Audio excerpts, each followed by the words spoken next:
إله إلا الله وحده لا شريك له وأشهد أن سيدنا محمدا عبده ورسوله لا نبي بعده. اللهم صل وسلم على سيدنا محمد وعلى آله وأصحابه ومن تبعهم بإحسان إلى يوم القيامة أما بعد. Yang sama-sama kami muliakan, kami hormati seluruh imam masjid Al-Amin, wabil khusus Al-Habib Fauzi As-Sagaf mata'anallahu ta'ala bituli hayati wa umrih. Yang kami muliakan seluruh pengurus Masjid Al-Amin, para habaib, para sesepuh Al-Habib Syekhun Albar, mata'anallahu ta'ala bituli hayati wa umrih, wal Ustadz Jamal, wa para habaib, para santri yang hadir. Alhamdulillah, di malam yang mulia ini kita sama-sama menghadiri peringatan Al-Isra wal Mi'raj. Saya dikirim tema oleh Al-Habib Abdullah, siapa? Abdillah. Habib Abdillah kirim tema. Seumur hidup saya ceramah baru dapat tema yang seperti ini, mengasah batin. Itu luar biasa, mengasah batin di era teknologi, di dalam peristiwa Al-Isra wal Mi'raj. Kalau mengasah itu artinya dalam bahasa Arab haddus sikin, menggosok, menajamkan pisau. Itu namanya mengasah. Berarti tema ini mengandung makna menajamkan batin di era digital, era teknologi saat ini. Di dalam peristiwa Al-Isra wal Mi'raj ada isyarat tentang iptek. Nah, kalau kita ingin mengasah batin kita, ingin mengasah spiritual kita, kita harus padukan antara iptek dan imtak. Kalau iptek, ilmu pengetahuan dan teknologi. Jangan lupa imtaknya, iman dan takwa. Keduanya dipadukan, baru bisa disebut dengan orang yang mampu mengasah batinnya, spiritualnya. Yang pertama, isyarat iptek di dalam peristiwa Al-Isra wal Mi'raj tentang ilmu nur, ilmu cahaya, atau disebut ilmu optik. Ya, kajian ilmiah namanya ilmu optik. Dari mana kita bisa mengambil isyarah iptek, ilmu cahaya di dalam peristiwa Al-Isra wal Mi'raj? Simbolik, yaitu kecepatan perjalanan Al-Isra wal Mi'raj itu menggunakan suratun nur, kecepatan cahaya. Kemudian yang menjemput Nabi dan ikut mengiringi perjalanan Nabi kita Muhammad sallallahu alaihi wasallam adalah malaikat. Malaikat khuliqat al-malaikatu min nur.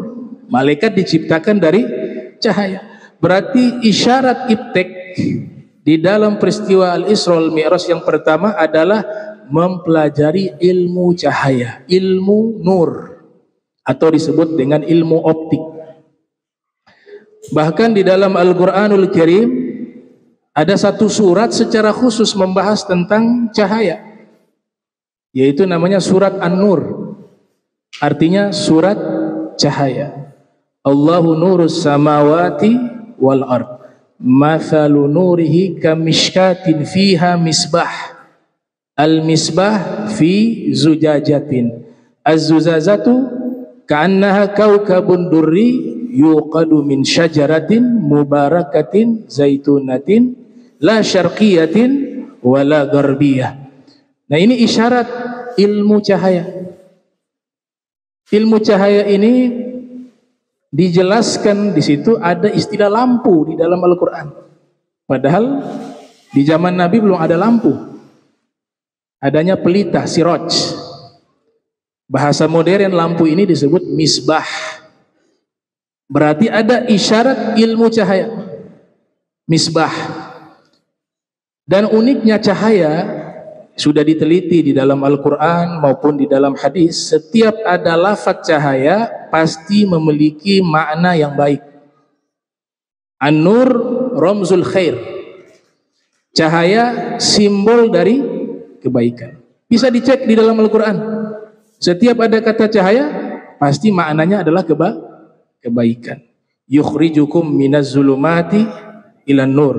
Dia Allah mengeluarkan kalian dari kegelapan-kegelapan menuju cahaya. Cahaya apa di situ? Nuril iman, cahaya iman. Nuril Islam, cahaya Islam. Nuril yakin, cahaya yakin. Nuril tauhid, cahaya tauhid. Maknanya baik. Bahkan Nabi kita Muhammad sallallahu alaihi wasallam Allah sifati juga dengan cahaya. Ya ayyuhan nabi, inna arsalnaka syahidaw wa mubashshiraw wa nadhira wa da'iyan ila Allah biiznihi wa sirajam munira. Allah sifati Al-Quran juga dengan cahaya. Wa anzalna ilaikum nura mubina. Kami telah turunkan kepada kalian cahaya yang nyata. Yang dimaksudkan cahaya di situ Al-Quran. Bahkan ilmu juga disebut dengan cahaya. Dalam syairnya Imam Syafi'i, syakautu ila waqi' su'al hifzi fa arsyadani ila tarkil ma'asi wa akhbarani bi annal ilma nur wa nurullah la yuhda li qalbi 'asi. Ya. Ilmu cahaya, Nabi Muhammad cahaya, Al-Quran cahaya, iman yakin cahaya. Jadi cahaya simbol kebaikan, ramzul khair. Kalau di dunia barat mereka menyatakan ilmuwan yang mengembangkan ilmu cahaya yang disebut tokoh ternamanya itu Isaac Newton. Ya, lahir pada tahun 1642 Masehi. Dia menulis buku berjudul Hypothesis of Light yang membahas tentang cahaya. Dia mengatakan di dalam bukunya bahwa cahaya ini adalah partikel-partikel kecil yang memiliki kecepatan yang sangat dahsyat. Kita harus bangga. Ternyata ilmuwan Islam sudah membahas ini ratusan tahun sebelum Isaac Newton. Siapa dia? Ibnul Haytham. Beliau kalau dilacak tahun lahirnya dengan perhitungan Masehi itu 965 Masehi. Jaraknya sangat jauh dengan Isaac Newton. Dia menulis kitab Al-Manazir yang judulnya Kitab Optik. Ditranslate ke dalam bahasa Inggris namanya The Book of Optic, buku tentang optik. Di situ beliau sudah jelaskan terlebih dahulu tentang teori cahaya. Beliau membahas tentang ilmu optik. Dia mengatakan bahwa cahaya adalah satu elemen yang sangat penting bagi visual, bagi melihat.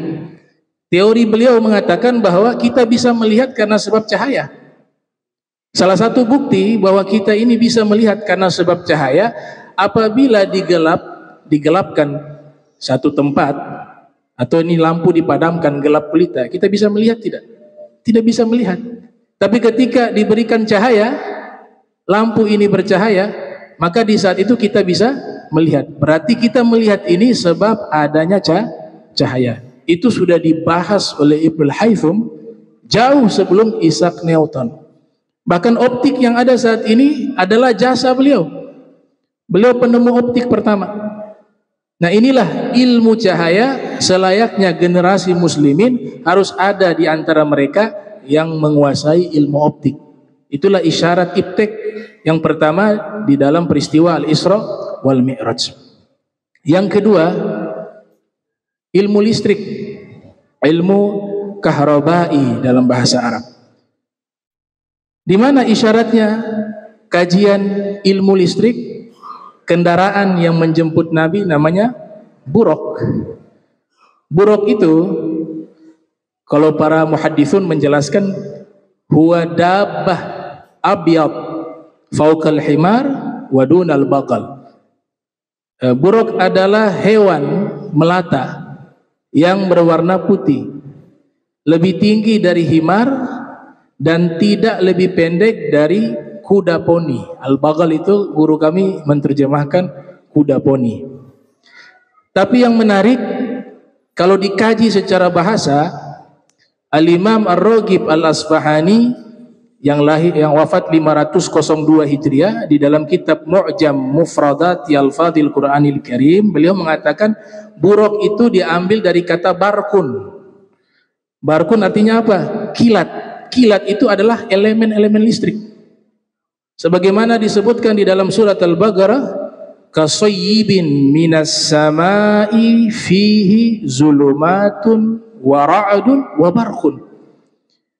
Diturunkan hujan yang lebat dari langit, yang di dalam langit itu ada kegelapan-kegelapan, ada suara gemuruh, ra'dun, ya, suara gemuruh, dan ada barqun, kilat. Nah, buruk diambil dari kata tersebut, kilat, yaitu ilmu listrik. Ini perlu generasi muslimin menguasai tentang ilmu listrik. Tokoh barat mereka mengatakan penemu listrik itu yang pertama kali ilmuwan Yunani, namanya Thales, 600 tahun sebelum Masehi. Dan itu beliau lakukan secara tidak sengaja. Batu amper itu digosokkan di kain wol. Ternyata di situ ada tegangan listrik. Maka disitulah dia mulai membuat penelitian sederhana terkait listrik, tapi belum bisa memberikan manfaat secara signifikan bagi manusia pada waktu itu. Nanti muncul tokoh barat, diklaim oleh pemikir-pemikir barat. Ada muncul satu ilmuwan dari Skotlandia bernama James Watt. Dia menemukan mesin uap. Dari mesin uap itulah dikembangkan menjadi mesin yang bisa membangkitkan tenaga listrik. Maka dikenang namanya sebagai salah satu penemu yang punya andil besar di dalam bidang ilmu listrik. Digunakan standar perhitungan listrik, kekuatan listrik menggunakan namanya watt. Makanya kalau kita beli lampu 10 watt, 12 watt, itu menggunakan namanya James Watt. Setelah itu dikembangkan, ada namanya Thomas Alva Edison. Diklaim sebagai orang pertama yang menemukan dan membuat lampu. Ternyata kita harus bangga, jauh sebelum James Watt dan jauh sebelum Thomas Alva Edison, yang pertama kali membuat lampu adalah ilmuwan kaum muslimin. Di masa Daulah Abbasiyah, mereka diberikan julukan Banu Musa. 3 orang bersaudara, anak daripada seorang bernama Musa. Di zaman Daulah Abbasiyah itu sudah dibuat lampu otomatis dan juga sudah dibuat sistem listrik yang canggih di zamannya. Nah, inilah ilmuwan-ilmuwan kaum muslimin yang mengembangkan daripada ilmu listrik. Kalau di zaman kita sekarang sudah dikembangkan, ya, listrik menggunakan tenaga nuklir. Di beberapa negara sudah dikembangkan itu. Nuklir dalam bahasa Arab namanya nawawiyun. Nawawiyun artinya nuklir. Kalau pusat pembangkit listrik tenaga nuklir, bahasa Arabnya itu mahattah barakatin litaqah an-nawawiyah. Kalau bom nuklir namanya kunbulah nawawiyatun. Kunbulatun nawawiyatun. Kita ingat, kita semua kenal ada imam besar kita, khususnya di dalam mazhab Syafi'i, bernama siapa? Al-Imam An-Nawawi. Ya, lahir 631 Hijriah, wafat 676 Hijriah. Nah, Al-Imam Nawawi itu nisbat bukan kepada nuklir, tapi kepada biji korma, nawa. Bahasa Arabnya biji korma adalah nawa. Syekh Yaqut Al-Hamawi di dalam kitabnya Mu'jamul Buldan mengatakan Imam Nawawi menisbatkan gelar itu kepada wilayah ia tinggal, tempat ia tinggal, atau daerah ia tinggal, yang dimana di tempat itu banyak sekali petani kurma. Tiap kali mereka panen kurma, mereka makan itu kurma, kemudian biji-biji kurma itu diletakkan di tempat sampah di pinggir jalan di wilayah tersebut, sehingga penuh dengan biji kurma. Maka wilayah itu dinamakan dengan Nawah, yaitu biji kurma. Tempat itulah di mana Imam Nawawi lahir, maka dinisbatkan namanya dengan nama tempat ia lahir, Al-Imam An-Nawawi. Isyarat iptek yang ketiga, ilmu geologi, ilmu al-ard. Ya. Dari mana kita bisa mengambil isyarah bahwa peristiwa Al-Isra wal Mi'raj itu ada anjuran, ada isyarat iptek ilmu geologi, karena perjalanan Isra itu perjalanan geologi. Kalau di zaman kita, Nabi itu melintasi 3 negara, Saudi Arabia, Makkah, Madinah. Dia masuk wilayah negara Saudi Arabia. Kemudian Nabi mampir ke mana? Bukit Turi Sinai, Mesir. Kemudian Nabi lanjut ke Baitul Laham dan Baitul Maqdis, Palestina. Berarti ini perjalanan geologi, perjalanan bumi. Dan di dalam Al-Quran ada isyarat dari Allah Subhanahu wa ta'ala, alladzi ja'ala lakumul arda firasya. Dia Allah yang menjadikan bagi kalian bumi ini menjadi hamparan yang luas. Isyarat bagi kita umat Islam, harus ada generasi yang pakar di bidang geologi. Kalau orang-orang barat mengatakan orang pertama yang membuat peta geologi itu adalah William Smith, yang lahir pada tahun 1769 Masehi. Ternyata dibantah oleh ulama, orang pertama yang membuat peta geologi dan globe dan tingkat akuratnya itu sangat tinggi, yaitu seorang ulama bernama Muhammad bin Abdullah bin Idris, yang terkenal dengan nama Al-Idrisi. Kalau dihitung menggunakan Masehi, Al-Idrisi lahir itu 1100 Masehi. Sedangkan penemu peta tadi yang diklaim oleh orang-orang barat, William Smith, itu tahun 1769. Begitu jauh jaraknya. Ya. Dan uniknya ini ulama, ilmuwan Islam ini, dia membuat peta, kemudian menulis satu kitab yang membahas tentang ilmu geologi secara terperinci, berjudul Nuzhatul Mushtaq fi Ihtirakil Afaq. Dan jasanya digunakan oleh raja-raja di Eropa di zamannya, termasuk di Italia, di Andalus, Spanyol, dan di sekitar Eropa, ya, di Prancis. Mereka menggunakan petanya dia, sehingga beliau dikuburkan juga di wilayah Italia, di Sisilia. Ada pulau namanya Pulau Sisilia. Disitulah kuburan daripada Al-Idrisi. Nah, ini kita harus ada generasi yang juga pakar di bidang ilmu geologi. Yang keempat, isyarat iptek di dalam peristiwa Al-Isra wal Mi'raj adalah ilmu falak, astronomi, karena Nabi melakukan perjalanan ke langit. Ya. Sekalipun langit ini ada dua pendapat. Peristiwa Mi'rajnya Nabi ke langit itu, mohon maaf, Mi'rajnya itu, ada yang mengatakan as-sama az-zahir, bahwa langit yang zahir ini yang kelihatan nih, perjalanan ke atas. Tapi ada juga sebagian ulama mengatakan as-sama'ul ghaib, perjalanannya ke langit, tapi bukan langit yang ada ini, langit yang gaib, langit yang gaib. Sebagaimana di bumi ini ada makhluk yang hidup di alam yang berbeda walaupun sama-sama di bumi, yaitu apa? Bangsa jin. Tapi tidak sama dengan kita alamnya, ada dua dimensi yang berbeda. Demikian pula di langit, kita sebut dalam beberapa riwayat ada malaikat di atas, ada arwah para nabi di atas. Maka disinilah disimpulkan as-sama al-ghaib, dia bukan langit yang zahir, tapi langit yang gaib. Dia punya dimensi yang berbeda. Isyarat ini termuat di dalam surat Yasin untuk kaum muslimin mempelajari ilmu astronomi.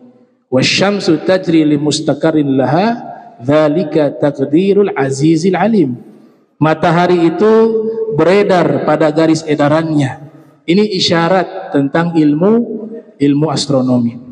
Kalau tokoh-tokoh barat menyatakan orang yang merevolusi ilmu astronomi yaitu Galileo, tapi dijawab oleh para ulama kaum muslimin, yang berjasa atas ilmu astronomi dunia itu adalah ilmuwan muslim bernama Abdurrahman As-Sufi. Kalau Galileo kisaran tahun 1500-an Masehi, maka Abdurrahman As-Sufi itu beliau populer pada tahun 930 Masehi. Ilmuwan-ilmuwan yang pakar di bidang ilmu astronomi belum ada satupun yang mampu melacak objek di luar Bima Sakti, tapi Abdurrahman As-Sufi berhasil merekam dan mendokumentasikan objek yang berada di luar Bima Sakti. Itu adalah satu revolusi besar di dalam ilmu astronomi. Kemudian yang kelima, kita disuruh pelajari juga selain ilmu tadi. Yang pertama yaitu ada ilmu apa tadi yang pertama? Ilmu cahaya. Yang kedua ilmu listrik. Yang ketiga ilmu geologi, ilmu bumi. Yang keempat ilmu astronomi. Yang kelima ini sangat penting apalagi di zaman kita. Ilmu tayaran. Ilmu at-tayaran, ilmu penerbangan. Isyarat ilmu penerbangan di dalam peristiwa Al-Isra wal Mi'raj yaitu Nabi ke angkasa, terbang, ya, tapi menggunakan teknologinya Allah. Ya, makanya Allah bilang Subhana, diawali dengan kata Maha Suci Allah, karena teknologi penerbangan Nabi Muhammad SAW di peristiwa Al-Mi'raj itu menggunakan teknologinya Allah, tapi isyarat penerbangannya ada. Luar biasa penemuan di masa-masa belakangan, tidak jauh dari masa kita, ya, ketika manusia sudah bisa terbang. Itu kan mereka menyatakan ketika melewati atmosfer bumi ada namanya ruang hampa udara dan oksigen. Dada terasa sempit dan sesak karena tidak bisa menghirup oksigen. Itu penemuan baru, tidak jauh dari zaman kita, ya. Tapi subhanallah, isyarat Al-Quran 14 abad yang lalu sudah menerangkan hal itu. 14 abad yang lalu, di mana tidak ada seorang pun manusia yang melakukan penerbangan melintasi atmosfer bumi. Tapi Al-Quran sudah mengisyaratkan itu, ya, terkecuali Nabi kita Muhammad SAW. Ketika Mi'raj memang beliau menembus itu. Di surat Al-An'am ayat 125. Wa may yurid ayyudillahu yaj'al sadrahu dayyiqa kharaja ka'annama yas'adu fis sama. Allah Ta'ala berfirman, jika ada orang yang Allah kehendaki ingin membuat dia menjadi menyimpang, atau dia yang menyimpang, bukan kehendak Allah, ya, ada tafsiran yang lebih hati-hati. Ya, kalau kita mengatakan Allah yang menyesatkan dia, berarti kita menyalahkan Allah. Dia yang memilih sesat. Jika ada orang yang dia memilih dirinya sesat, maka Allah akan jadikan dadanya itu terasa sempit. Doyiqa, sesak dan sempit. Seakan-akan dia mendaki langit. Nah, kata seakan-akan dia mendaki langit, saya dapatkan satu penjelasan uraian yang luar biasa, yang sebenarnya kalau dipikirkan itu tidak sesuai dengan zamannya, tidak sesuai dengan eranya, karena ini penjelasan ilmiah sekali yang cocok dengan penjelasan di zaman kita, yaitu penjelasan Imam Ahli Sunnah wal Jamaah, Al-Alim, As-Saleh, Al-Mufassir, Al-Mutakallim, Al-Imam Fakhruddin Ar-Razi, yang lahir tahun 544 Hijriah, wafat 606 Hijriah.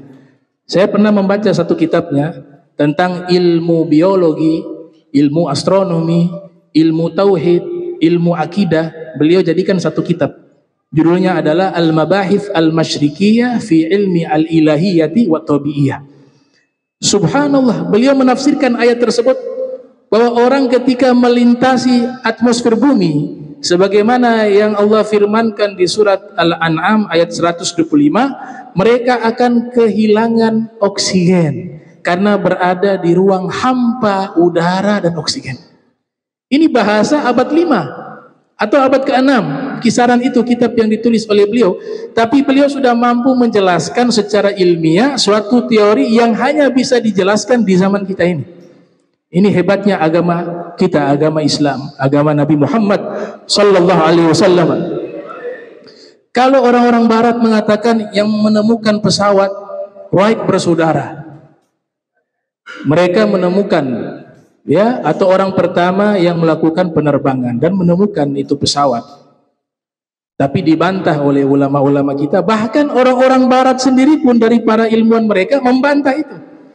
Bahwa orang pertama yang membuat teori pesawat dan orang pertama yang berhasil terbang di udara, orang pertama yang terbang di udara, dia adalah ilmuwan muslim berkebangsaan Andalus, Spanyol. Bernama siapa? Namanya adalah Abul Qasim Abbas bin Firnas. Abul Qasim Abbas bin Firnas. Kalau Wright bersaudara itu tahunnya masih baru, kisaran tahun 1800-an Masehi. Ada di antara mereka juga meninggal tahun 1900 Masehi. Tapi kalau Abul Qasim Abbas bin Firnas ini lahir tahun 810 Masehi, wafat 887 Masehi. 1000 tahun bedanya. 1000 tahun bedanya. Ilmuwan Islam sudah membuat pesawat, walaupun dengan bentuk di zamannya ya, bukan yang seperti yang kita lihat saat ini, karena itu butuh revolusi yang cukup panjang. Tapi hak paten beliau sampai sekarang digunakan. Parasut itu adalah hak patennya beliau, dan beliau orang yang menciptakan parasut. Beliau orang pertama yang menciptakan teori-teori ilmu penerbangan. Beliau orang pertama yang menciptakan adalah pesawat dalam bentuk yang sederhana di zamannya. Dulu saya ingat waktu di Jakarta ada salah satu ulama bernama Al-Habib Ali Hasan Al-Bahar.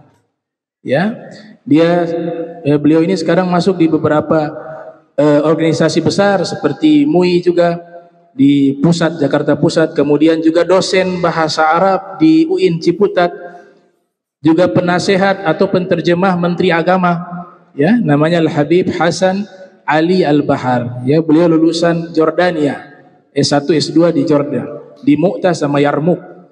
Saya ingat saya diundang waktu itu acara akikah. Anaknya laki-laki lahir. Ketika itu ulama-ulama banyak yang datang, diundang. Kemudian ditanya kepada beliau, namanya siapa? Kata Habib Ali bin Hasan, saya berikan nama Firnas. Wah, Firnas. Ditanya kepada ulama yang lain, Firnas artinya apa? Wah, wallahu alam, ini baru dengar nama ini. Ditanya lagi, tahu tidak? Ditanya satu persatu. Ya, akhirnya mereka menyerah.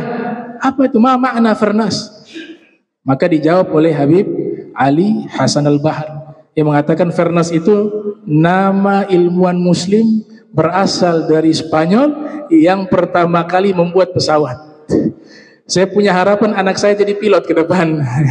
Makanya saya gunakan nama tersebut Firnas. Antum kalau pergi di bandara Baghdad di Irak, di situ dibuat prasasti. Prasasti di situ. Ada tulisan Awalu Tayyarin Arabi wulida fil Andalus. Pilot pertama di dunia dari bangsa Arab yang lahir di Spanyol. Siapa dia? Abul Qasim Abbas ibn Firnas. Nah, ini ilmu-ilmu ini harus ada sekelompok kaum muslimin yang mereka ahli di bidang itu sehingga bisa sumbangsi, saling bersinergi dengan ilmu-ilmu yang lain. Jadilah besar al-hadarat al-islamiyah al-aliyah, sehingga bisa membangkitkan peradaban Islam yang lebih tinggi yang pernah dialami di masa lampau. Ya, di masa lampau semua ilmuwan adalah umat Islam dan diakui oleh ilmuwan-ilmuwan barat. Bahkan ada satu pernyataan dari Kopernikus, dia mengatakan bahwa kalau tidak ada ilmuwan-ilmuwan Islam, maka dunia mungkin sampai saat ini akan tetap gelap. Dunia ini mungkin akan tenggelam dalam ketertinggalan, kebodohan. Ini semua berkat peninggalan ilmiah yang diwariskan oleh para ilmuwan-ilmuwan muslimun. Tapi poin pentingnya di sini, perjalanan itu Nabi lakukan. Tadi isyarat iptek ada, ilmu listrik, ilmu cahaya, ilmu astronomi, ilmu geologi, ilmu penerbangan. Tapi puncak dari perjalanan itu apa? Liqa'ullah, perjumpaan kepada Allah Subhanahu wa taala. Itu tujuan dari Al-Isra wal Mi'raj. Artinya ini semua perantara, wasilah. Tapi tujuan kita yang paling utama adalah Rabb kita, Allah Subhanahu wa taala. Yang paling utama adalah agama kita, agama Islam. Yang paling utama adalah ilmu yang membuat kita dekat dengan Allah Subhanahu wa taala. Maka itu menjadi substansi utama dari puncak perjalanan Al-Isra wal Mi'raj. Nabi berjumpa dengan Allah. Maka di sini dikatakan kita sebagai umat Islam, insya Allah setiap generasi akan muncul tokoh-tokoh terbaik. Kita tidak boleh pesimis. Kita agama yang mengajarkan optimis. Wahyu pertama, Iqra, suruh baca. Ada surat pena, surat Al-Qalam. Berarti kita ini agama intelektual. Agama yang mengajarkan untuk apa? Menjadi orang-orang yang cerdas dan pandai. Tidak mendikotomi ilmu. Ini ilmu dunia, ini ilmu akhirat. Memang ilmu ini banyak. Untuk kita mengkaji semua ilmu dan menguasai semua ilmu itu hal yang sangat mustahil. Hal yang mustahil. Ya. Dikatakan al-umru qasir wal ilmu kathir. Ya. Umur ini singkat, tapi ilmu ini maka ambillah fa'aham. Ambil yang paling penting dari semua ilmu itu. Tapi secara khusus Islam mengajarkan kepada kita untuk tidak mendikotomi ilmu. Semua ilmu yang memberikan manfaat baik kepada diri kita, apalagi kepada orang lain, masuk ke dalam hadis atau riwayat khairukum